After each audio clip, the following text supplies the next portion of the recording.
Maswerteng hapon po mga ka-STL natin sa Batangas. Narito na po ang mga numerong nanalo sa STL Batangas ngayong hapong ito. May 17, 2026, 4:30 PM second draw result. Yan, nakikita nyo po ngayon sa screen ng inyong cellphone ang mga numerong nanalo sa STL Batangas.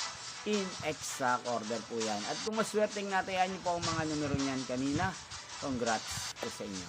Yan, ano nga ba ang magandang tayan ngayong araw na to sa STL Batangas?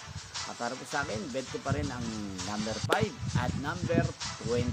5 at 23, unang kombinasyon. At ang pangalawang kombinasyon na bet ko sa Batangas ay 17-23. Sana manalo po yan sa third draw sa STL Batangas. Maalin man po sa dalawang kombinasyon na ibinigay ko ngayon lang. Yan, inyo pong napanood ang resulta ng STL Batangas. Magkita-kita pong muli tayo mamayang 8:30 PM. Thank you for watching.